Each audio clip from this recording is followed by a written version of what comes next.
Você está no canal Mapa do Dia com o pastor Oswaldo Lima.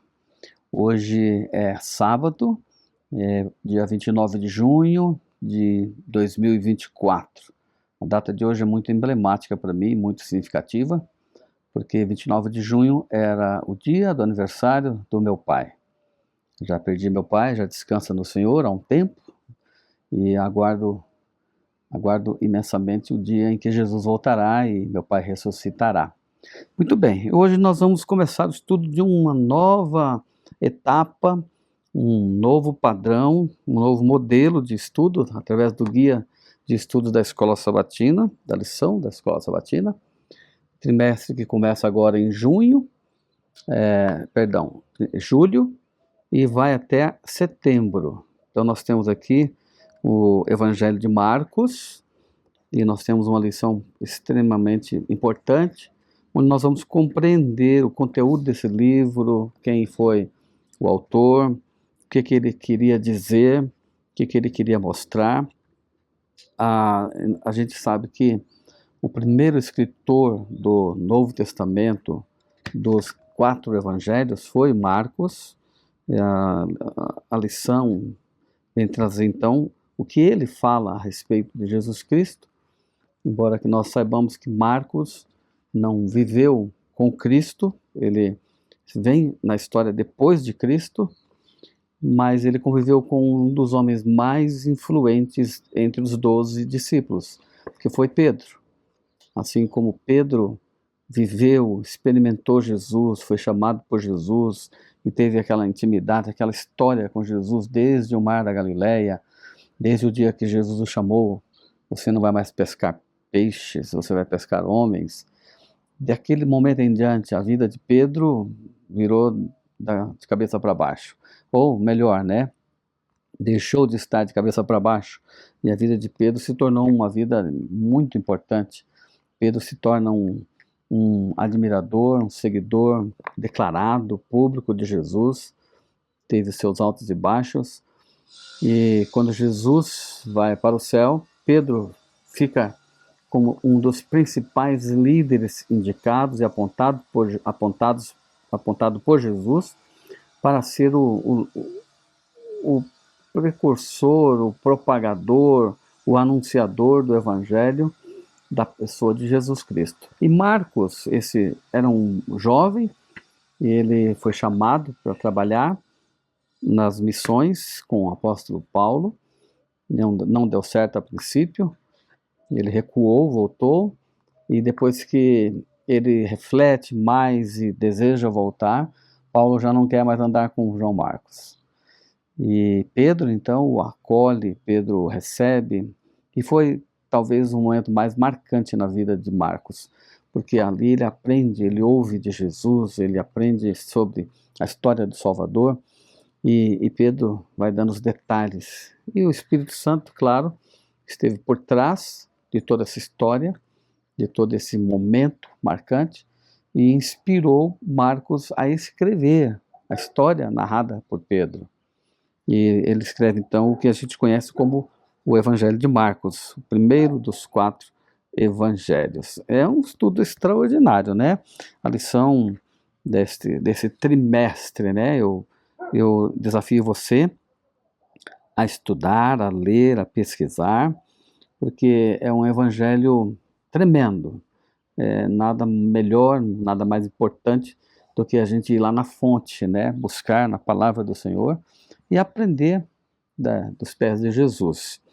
E esse estudo de Marcos, agora a nível de introdução, ele traz a revelação dos segredos deixados por Cristo. Na realidade, não apenas um segredo, mas também uma revelação surpreendente. Jesus, ele falava, ele declarava o seu poder, a sua autoridade, e no Evangelho você vai ter um encontro pessoal com Cristo. Os estudiosos, os teólogos, eles chegam a dividir o livro de Marcos em 2 partes, do capítulo 1 até o capítulo 8, é como se Marcos estivesse descrevendo claramente quem é Jesus. E depois do capítulo 8 até o final, para onde Jesus estava caminhando. Olha que interessante, né? Na nossa reflexão inicial aqui, seria interessante a gente gastar um tempinho pensando nesse detalhe, né? Da descrição de quem é Jesus. Eu dei uma olhada em alguns dos textos principais aqui do capítulo 1 até o capítulo 8, e para conferir realmente como que Marcos declara, como que ele revela Jesus Cristo, de que maneira ele aborda, e, e olha a linguagem dele. Você vai no capítulo 1, verso 1, ele já fala bem isso, princípio do Evangelho de Jesus Cristo, Filho de Deus. Então ele já vai dando a sua opinião, a sua convicção, deixando claro de quem ele estava falando. Ele não via Jesus apenas como um personagem histórico. Ele enxergava em Jesus o Filho de Deus. Veja como que Pedro falou de Jesus para Marcos, e o Espírito Santo deu essa convicção. Aí eu fui olhar o capítulo 3, verso 11. Olha o que fala aqui. Também os espíritos imundos, quando ouviam, prostravam-se diante dele e exclamavam: Tu és o Filho de Deus. Vejam, a convicção pessoal de Marcos, de Pedro, não é só dele. Os próprios demônios, quando se referiam a Jesus, reconheciam em Jesus: Você é o Filho de Deus. Isso já me salta aos olhos uma novidade, ou seja, uma convicção mais aprofundada. Tem pessoas que não aceitam Jesus como Salvador, não aceitam Jesus como Deus.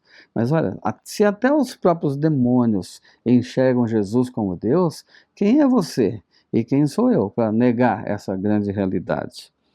Aí vamos no capítulo, dê uma olhadinha também no capítulo 5, verso 7. Aqui fala assim: exclamando com alta voz: Que tenho eu contigo, Jesus, filho do Deus Altíssimo? Conjuro-te por Deus que não me atormentes.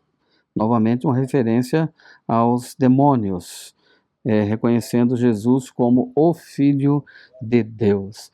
Meu querido, só nessa primeira parte aqui desse texto, desse conteúdo magnífico da carta do Evangelho de Marcos, essa declaração messiânica, esse reconhecimento de Jesus como o Filho de Deus, já me enche de ansiedade, de curiosidade para explorar durante todo esse trimestre Jesus.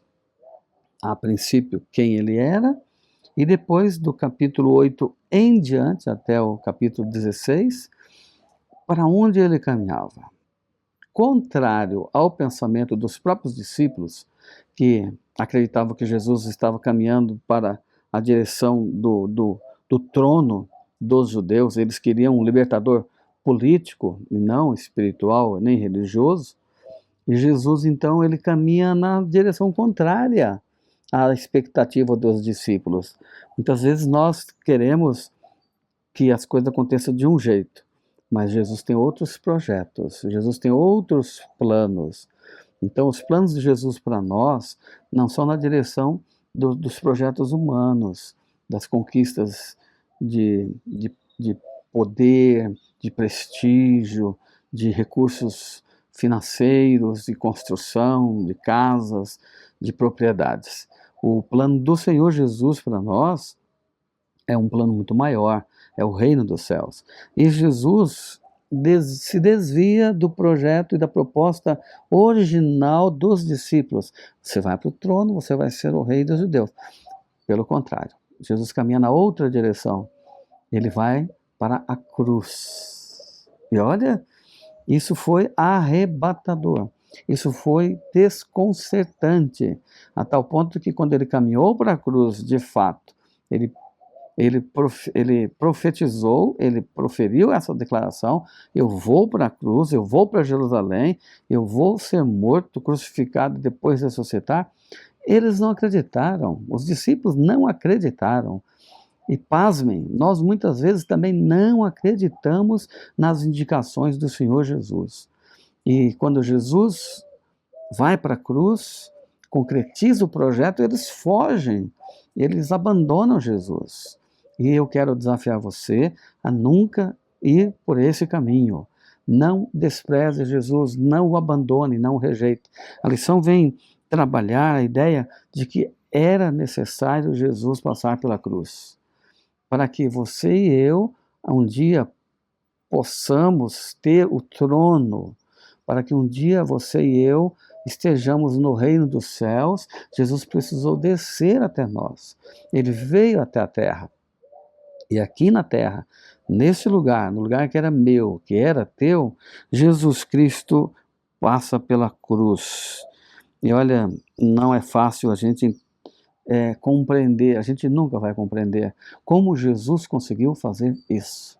O custo que foi para Deus enviar seu Filho, o custo que foi para Jesus morrer naquela cruz.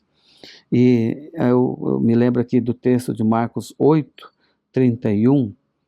Então começou ele a ensinar-lhes que era necessário que o Filho do Homem sofresse muitas coisas, fosse rejeitado pelos anciãos, pelos principais sacerdotes e pelos escribas, fosse morto e que depois de 3 dias ressuscitasse. Meus queridos, eu quero encerrar essa parte introdutória com esse gostinho de que a gente vai explorar coisas preciosas sobre Jesus. Nós vamos a fundo cavar na fonte da palavra de Deus aquilo que Jesus é, aquilo que ele significa, aquilo que ele fez e aquilo que ele se tornou.